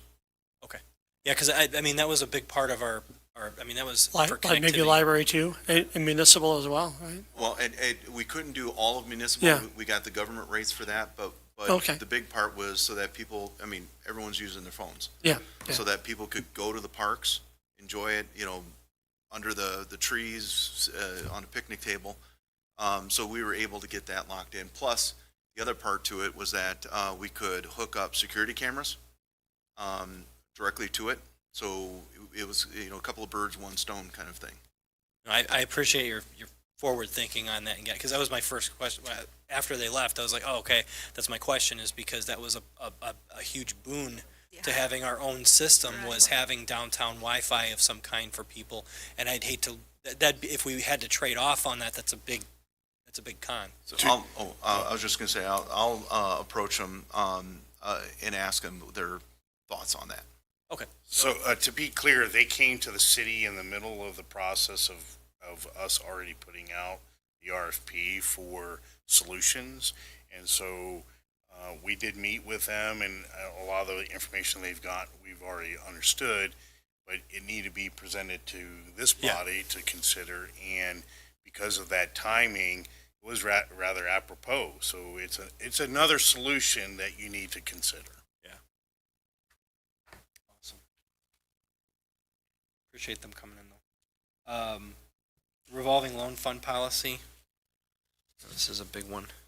Well, it's I guess big, but it's good that we're discussing it because there's no real written policy. And So if I can give background, so if I can give background that I'm aware of, and of course this all predates me, but the revolving loan fund was originally, if I'm correct, created under the HEDC.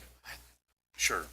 So the HEDC, the Harvard Economic Development Corporation, that fund was kind of created in tandem with that, and the city and the HEDC had some seed money that kind of created the overall fund itself, and that has been going on since its inception.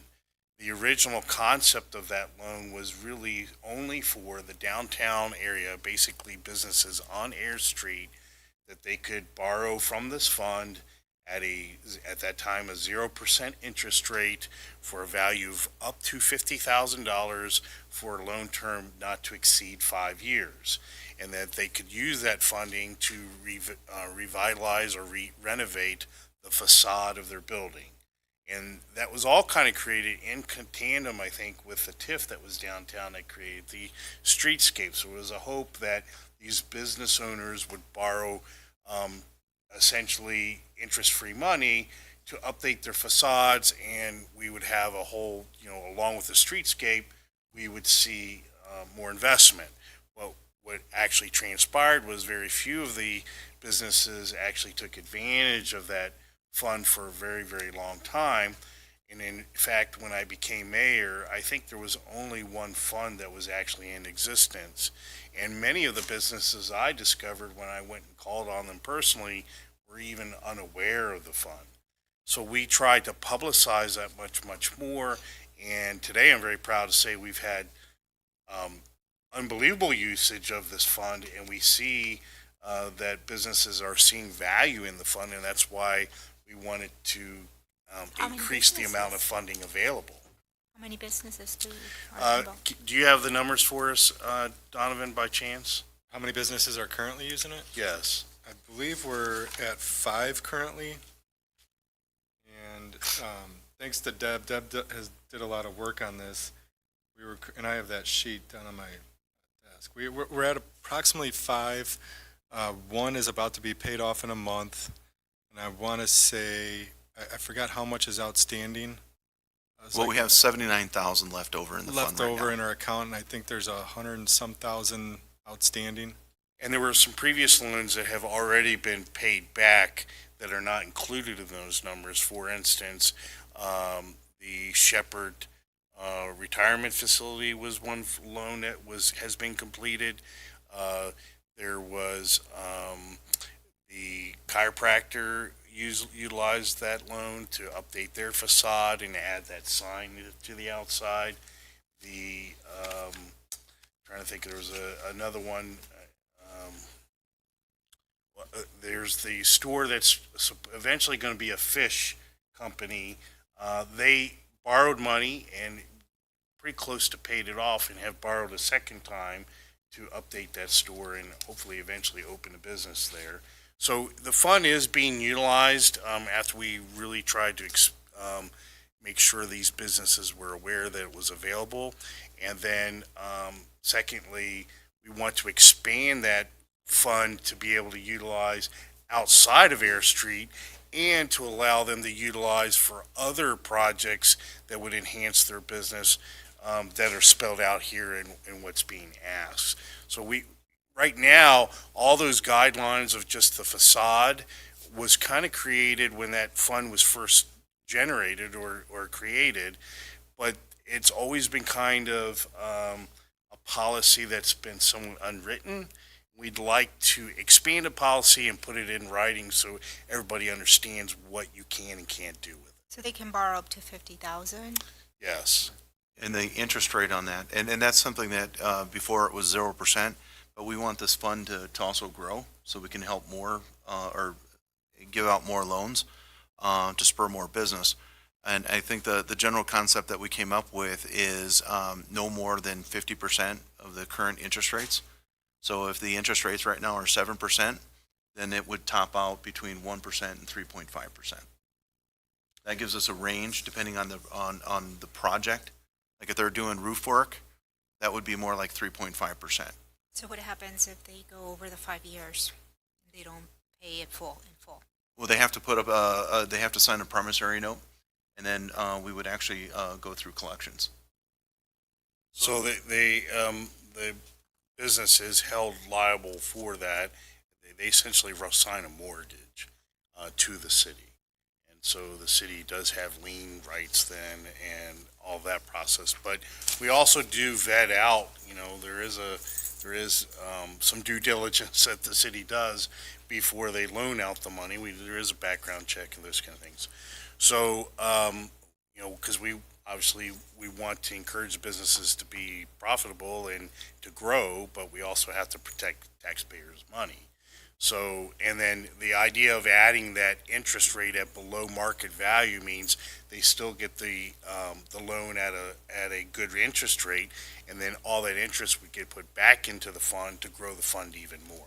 At the same time, we're also exploring opportunities to apply for grants that could go into that fund and increase its overall value to be able to help more businesses. So we just want to expand the program to enable businesses to be able to invest in their own business at a very favorable rate. And give them options what they can use the funds for. So, I'm sorry. go ahead, Rosa. No, go ahead. So as it stands right now, it's at 0, but we are talking about. Actually, the last loan that we gave out, we charged 2%.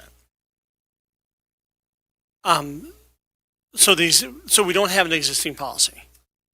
We have an unwritten existing policy. Okay, so why don't we do this? Why don't we make a recommendation that staff draft a policy that we can review at our next meeting, and then we can take that and chop it apart and put it back together and then give it to city council.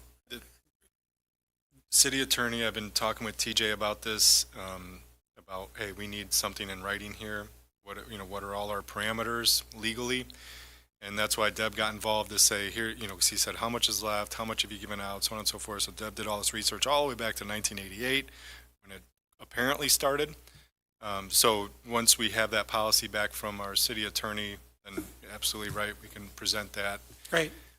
By then, I would like to have a brochure ready that we would present to businesses and so on and so forth. On the economic development side, this is a really great program, and I hope we Absolutely. do go after. I know we're going to go after this grant, but get it, because to say, hey, up to $50,000, we can help with your build out and things like that. I mean, it's phenomenal, and it just makes my job a lot easier when we're attracting people. I mean, for me, the biggest aspects of this is opening this up for other projects than facades, because here's the thing, if you're a business owner, I mean, Jay, if you had to pick your facade, your roof, or your HVAC, I mean, what are you going to pick? You're going to pick your roof and your HVAC before you repaint your facade, because those two things are going to They're make structural. They're structural, yes. and those are the things that can prevent you from making money. So I mean, a business is going to say, I don't have, if I can't use it for HVAC and I've got to do all this other work, I'm not going to do this. So I think doing this is really beneficial and helps existing businesses that we've had here in town that have been here for a long time, that are the smaller ones, like the small little bakeries and stuff. This will help them. So I'd like to see this expand out. I mean, I don't know what do you feel like how far out we want to go? I mean, I don't really care. I'd say any business within Harvard city limits. Within the city limits. Because a Absolutely. business within city limits is serving the business community. Yeah. And whether it's on Ayer Street or not, I think it's still as much impactful. And there's things you have to hash, like, is it eligible for someone that does business from their home? Probably not. Yeah, and that's probably not. Yeah, But you got to have a physical presence that's not a Yeah. residence. So, two other parts to that that I just wanted to point out that, man, I was waiting to jump in and then I forgot. Go ahead, Lou. It's okay. So one of the things you can do as the fund, and I mentioned this in a previous meeting, and it's not today, it's something that can be added to the program down the road, is once the fund gets healthy enough with loans in the 1 to 3%, that you can also use it to raise the standard. I think I mentioned before, as far as if it's let's say a daycare center, and I haven't done a whole lot of research, but I'm going to use a previous community where the state had 3 levels of certification that you can do. We found in the community that nobody had the certifications. A new daycare center was coming in, and so what we did is we required them to get all 3 certifications. They took out a $20,000 loan, And in that $20,000, what we did is we said we'll forgive, I think it was $8,000 of the loan upon completion of all three.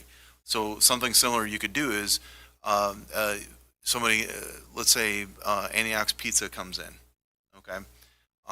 And they take out a loan to help get the business up and running here. As long as they get, say, 10 employees that are not family related. I emphasize that because I ran into that situation once before. But you get 10 new hires within the first 12 months, then you could forgive a small portion. And that's something to think about way down the road as the fund becomes healthy. I think we just need a starting point, so I trust staff to create a document. I don't think we need to talk about it further. I think it's I agree. it's a great program, and it should be available to everyone in the community. It should be, or every business in the community, and go from there. I'd say, like, Brochures let's just would be start great. aggressive with it. The brochures. And that's the other part is we want to And then advertise we can this. always, you know, Yeah, learn no, about the cool absolutely. stuff that we can start And we shooting. need to So grow the it's easier fund, to test too. stuff out than it is to add it back in. Absolutely. Agree. Thank Okay. you. Business registration program. So real quick, I have to run. Kelly needs help, but I just wanted to please, Scott Logan sent some concerns, and I just want to make sure you guys discuss those. I apologize, but No, you're okay. she got slammed, and I could tell I'm like, I got to go. So, Glad to Thank you, hear everyone. business is good. well, yeah, On a it's Wednesday like night. very strange. I mean, the power went out. She said all of a sudden everyone came and eat. So I'm like, okay. Thanks, guys. I apologize. Have fun. Have a good night, bud. Good night. I will pull up Scott's email here so we can cover that. Yeah. The business registration program, we currently, I don't have a list of how many or who our businesses are unless I go meet with them and get their email and so on and so forth. I talked to the chamber about it. They have their chamber members, but it's a private list and I can't demand that they give me their list.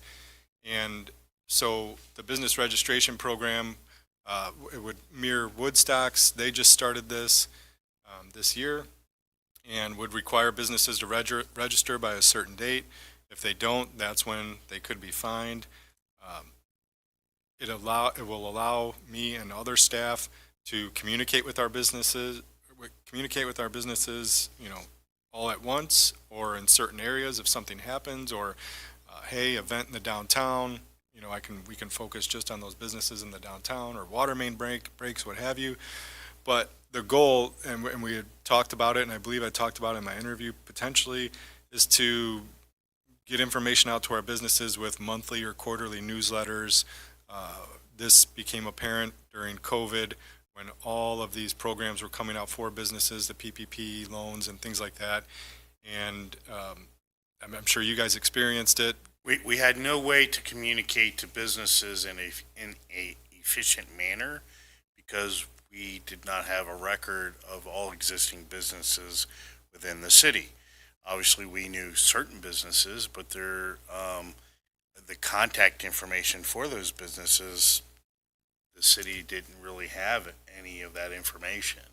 So we tried our best to promulgate or make sure people understood what programs were available to them through social media, but that was woefully underutilized because not all businesses are paying attention to social media. Just as an example here recently, the Department of Energy came out with a grant dollars through the state that could help fund energy efficiency. So new water heaters, new stoves, that sort of thing, and including lights. Right now, if we were to try to push this out to the public, we would just be posting it on either the city website, the city website and Facebook. That's it. We unless we go door to door and knock on every door every time there's a program. Yeah, we currently have the software with Community Core, where businesses would be able, from their phone or computer, what have you, go on and register their business, put in all the pertinent information. They would check a box. Yes, I'd like to receive communication from the city. By law, we have to get that before we can include them in a newsletter. We have the software already, Constant Contact, to create these newsletters. So that's already there. But ultimately, it's building up to, so this creates the foundation. We can start doing our monthly and quarterly newsletters. And then, I don't know if you get the Northwest Herald, but McHenry just created a business listing on their website where you can search for a business. So this is something that we could look at in the future as we grow our economic development program. So it's leading up to that. Scott Logan had emailed us this morning. He sees no inherent problems with this as presented, and perhaps many advantages to the city as noted in my memo. He does have a couple concerns. First, while this initial proposal would make the registration free for the business, he can only hope that some future administration does not add an initial or annual fee. Can't really restrict that. What a future administration does, am I correct in there? I mean, Just to clarify, administration and council, I mean, right. it's, yeah, you can't restrict that. So how are they signing up, Donovan? How would they what? How will they sign up? Because I see right away a red flag with the Spanish businesses. Perfect. You know, they're not. Yep. No, that's we'd definitely have a translated option for them as well. So they can. Yep. And then we'd have to work with Janelle and Ruby at the front counter to help us get that information. Also working with them to translate the newsletters so that everyone's getting a copy of each. What kind Good of question. pertinent information would they need to provide? This is just more for the listening public. Yeah, what information is required to register? Yeah. So it'd be contact information for the business name, anniversary date's important so we can start celebrating anniversaries, 5, 10, or what have you. It gives us an option to market businesses because we get messages and things like that on social media. Hey, can you post my flyer, or what have you? And we can't, and we certainly can't do it for all our businesses. But these key factors we can, first year for the coffee shop, congratulations or what have you. But we don't have that information. So alarm system company, the police station and fire department would appreciate that information, especially the police station. If there's a security alarm, that's common in the last place I worked to have that information. Number of employees, that'll help us know how many employees we have in Harvard. And email information, obviously, so we can get the newsletters out to them. Phone numbers. Type of business, thank you. Yeah, so that help us understand the number of sectors we have within our community and how robust each sector is and where we might want to target to attract new businesses in a sector we would like to grow.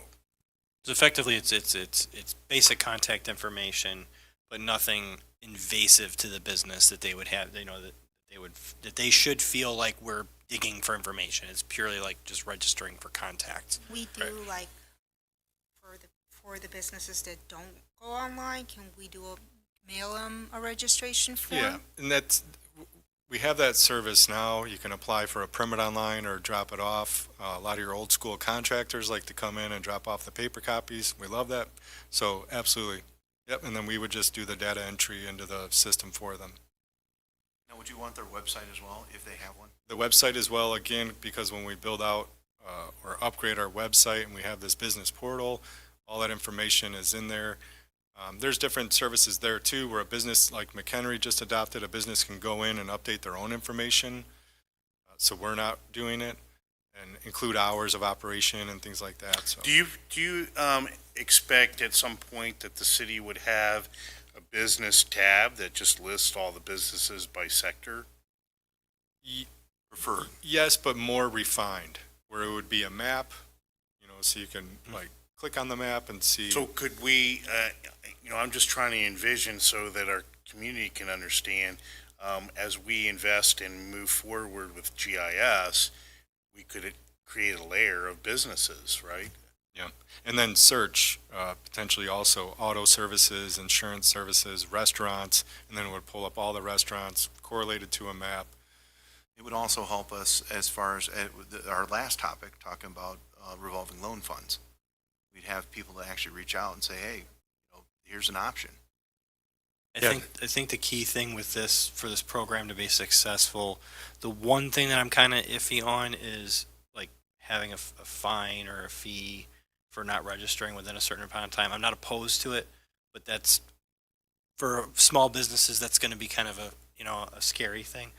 But I think that if we market this in a way that we're showing them that we're doing this to incentivize them, not just necessarily be like, hey, we'll send you a newsletter. But if we're telling them like, hey, our plan is to have a directory where people can come in and see your business. If somebody's looking for a bakery in town, they can click bakeries or something, and they can see all the bakeries in town, and they can, and they're coming into town and they want to see what's in the town because they're going to be visiting family or something. I think that advertising it as that we're trying to do something for them at no charge, up front at least. I think that's going to do a lot more to get, and then it's going to become the word of mouth thing, because if you get several anchor businesses in town, especially in the Latino community, you get a couple of those businesses and they're going to talk and they're going to say, hey, I just signed up for this, you should sign up for it because it's free advertising, and it's they're going to tell you when there's stuff going on, or they're going to and they'll translate for you. So that I think that's the best route to go, is advertise what we can do for them. Yeah, I also, there's got to be motivation to sign up besides just the great information we're going to put out there and whatnot. So if there is a minimal fine, that it be off in the distance, not within 30 days or anything like that. But we do, like you said, the marketing of it, mailers, because we do have a commercial list with our water billing, but it doesn't capture all the information we need, like emails and direct contact and things like that. It might be to the building owner, but they rent it to this business who isn't in the system, so on and so forth. The other key thing for us as a city is to make sure that where a business is opening up, it's an allowable use within that zoning district. And we've run into it a couple times where a business opens up, we didn't know about it, and then we look, oh, that's type of use isn't even allowed in the downtown. So now we got to go to a business owner and said, hey, sorry, you just did all these renovations. We haven't done this yet. So don't want to look a business owner in the face and say, you've done all these renovations. Sorry, you got to move. You're not allowed here. That stops that. And it has happened a couple times where we've looked at that and had to get creative and figure out a way for them to stay where they're at. So it allows us to do a zoning review before they open their doors or sign a lease to stop that. It also, I envision, as this department grows, that we will do additional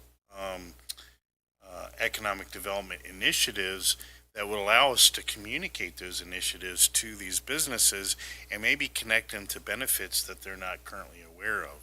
For example, one of the things that we plan to do later this year is hold a kind of a seminar for small businesses here within the city.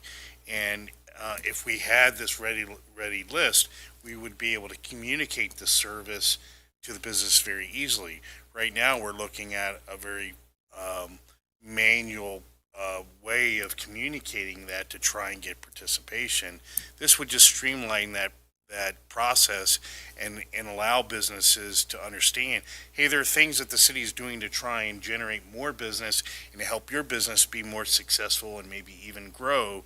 So having this database essentially just helps us to create better partnerships with our business community. One of the other points that Mr. Logan brought up is also, will this apply to local organizations that do not have a physical presence in the city? For instance, he's part of the Harvard Parks Foundation. They have their own P.O. box, but they don't have physical presence. Same, with youth sporting organizations. I think if you want to register in order to get information on the economic development side, then that should be allowed. Because it'll be a button on our website where you go and register. I think the newsletter portion should be open to anyone that wants to sign up for the newsletter, whether it's a resident, business owner, these organizations, or what have you. The other issue he was concerned with was privacy. If someone were to FOIA our business list, we can't provide personal information, so we'd have to provide the list by law, but phone numbers, emails, all of that would have to be redacted out. I'm guessing the business name would be allowed. We'd have to check with TJ, but all of that personal information gets redacted out of there. I think the business name still remains, but the contact information would more likely be redacted. So, the business name would be public information. And I can anyway, double check so. that. This is the first time I've had a business question like that. In FOIA. yeah, it's been my experience that those the phone numbers, emails, all of that type of stuff would not be permitted to be given to anybody through a FOIA But if request. you're a business, I mean, the phone number's out there. And your email, mine is. It's Right, out but by there. law, we might not be, by law, we might not be able to provide that information. Whether it, Identifying information cannot be, Because is allowed to be redacted. Anybody could come in and do a FOIA request, and this would at least protect them from somebody getting the FOIA request, getting the information, and then selling it to somebody or something like that down the road if they wanted to. So I mean, yeah, you're right. Anything you want to find is out there if you want to look hard enough. But Generally speaking, most businesses want to advertise their business to get more Yeah. customers, but, yeah, you know, obviously the city would be, compliant with whatever the laws are in that regard. if someone were to FOIA a permit application, we have to redact all that information out anyway, and it's almost, There- So like, if it's, you're mentioning your email, if you've handed your email out, that's one thing, but we can't hand it Yeah. out. It's on my door. But not businesses that don't have a physical address. There's a lot of landscapers here in Harvard that's a that good they point. work out of their homes.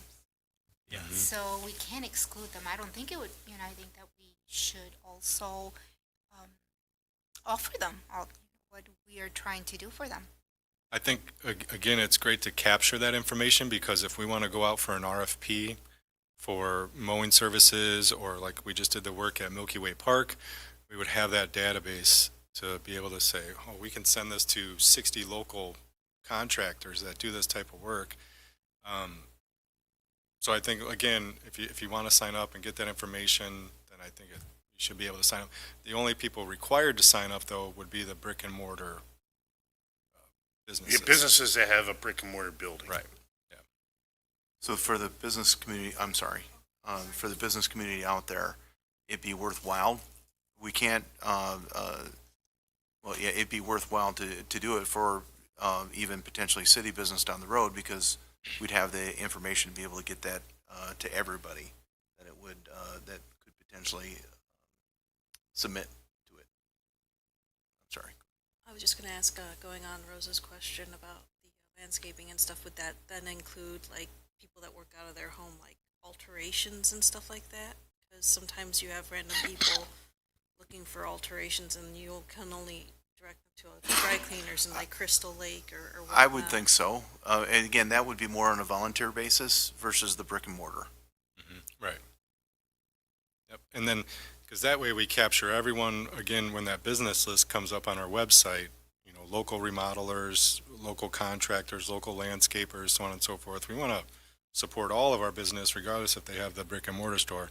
It's just the requirement being that our brick and mortar stores, that would be impacted the most by public infrastructure projects and things like that, we want to capture their information. I will say that I think Scott's concerns are valid. Those are actually concerns I had myself, just kind of floating around, and I think that I'm fine with moving forward with the program.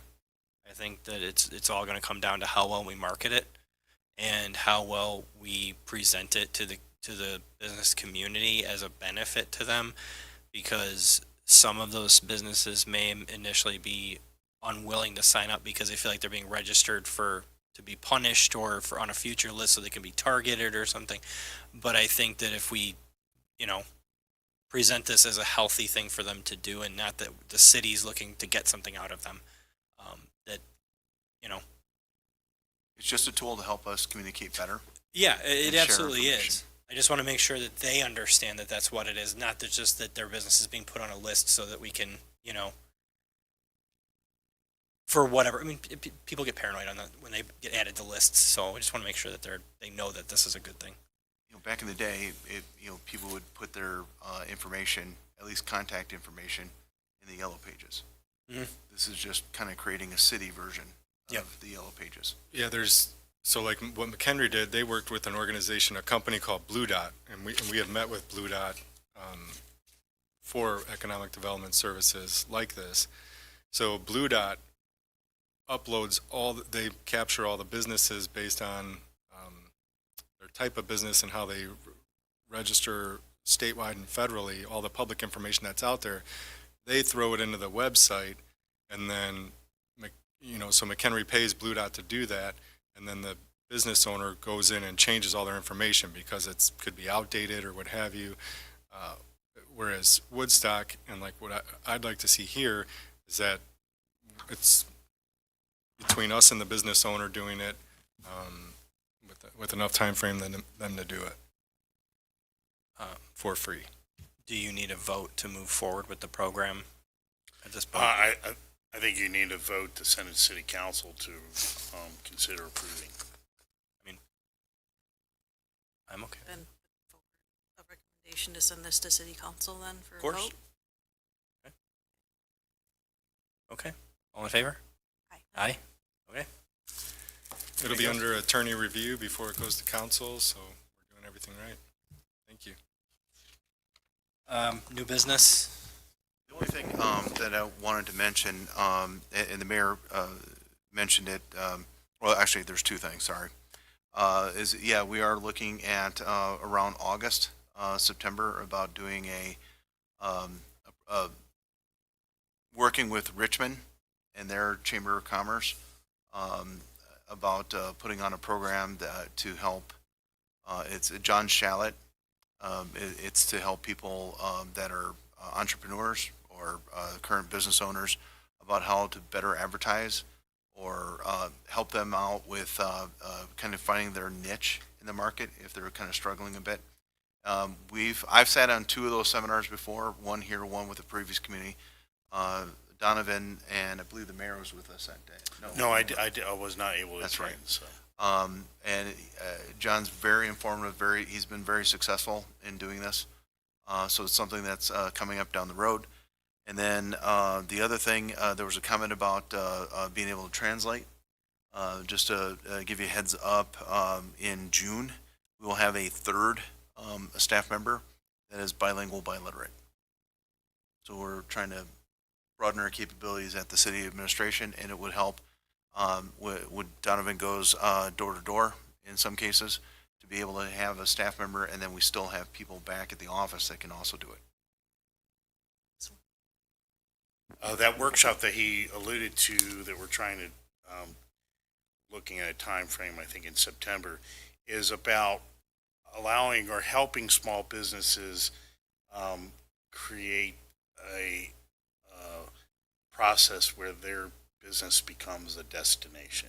So trying to help small business attract more business and creating the scenario that their business is the destination to go to. So that's really what that workshop is for. It's for small business and entrepreneurs, and we're looking to partner with Richmond to help cost share the cost of putting up the workshop, as well as because we don't have business listings of all of our businesses, we want to make sure that when we do this workshop that it is, we have as much participation as possible. And I'm not certain that Harvard would have the full amount of participation. So Richmond was very interested in partnering with us. So I think it gives us an opportunity, one, to work with another municipality within McHenry County and extend our collaboration with other municipalities, and still create a atmosphere for entrepreneurs to try and find ways to grow their business. So it's one of the initiatives under community development that we want to focus not just on the big businesses that everybody thinks is a home run, but really where most people are employed throughout the country are small business, and we need to help those small businesses be more successful. Yeah, at that seminar, just a brief example, he talked about one, and there's business owners in there, but he talked about one business owner in particular, and he was doing this with the business owners, what do you do for a living? Well, I make burgers. What do you mean you make burgers? What kind of burger? Well, we use grass-fed beef, whatever. Well, how big is it? Well, it's the biggest burger in Clinton County. Well, why aren't you telling people that? Let's get a big sign on your building, biggest burger in Clinton County. And ended up being featured on a couple TV shows. This guy had to hire more people. So it's just simple things like that people aren't thinking about, that he really gets them to start thinking about. And, right, I mean, it was, There was another one that I kind of laughed about, and it was home of the world's biggest teapot. Yeah. And so then another person had done it, and they claimed to have the world's largest teapot. And they actually worked a social media feud, so to speak, friendly feud, and it actually drove a lot of attention to both of their businesses. It was just something as simple as that, and one of the teapots didn't even actually make anything. It was just the shape of a teapot. just And a it was, large it was teapot out hysterical, front. some of the things. We all know that if you're not from Harvard, and I'd like to think that, Donovan and I, although weren't born here, we're from Harvard, right? It's our home. That Bob's is home of the hot ham sandwich. Well, who else besides somebody from Harvard knows that? So it would be taking some of those media steps. There were some apps, I think it was Blue Dot that you mentioned was one of them, to help get that information out there. So it was cost-effective ways to do it, and it was fun to watch him go through his spiel. If you get a chance to go to it, I encourage you to. Yeah, we got to talk to Sam at Bob's about being the best ham sandwich in McHenry County. There you go. She's the only one doing them, really, that are famous, so, yeah, so things like that. Any updates on the soccer tournament that's coming up? So I want to know how it's going. Not a whole lot. We've got a lot of irons in the fire, so It's progressing. it's progressing. Thank you. Just curious. Anybody have anything else? Motion. You talk for another hour. Okay. Motion to adjourn.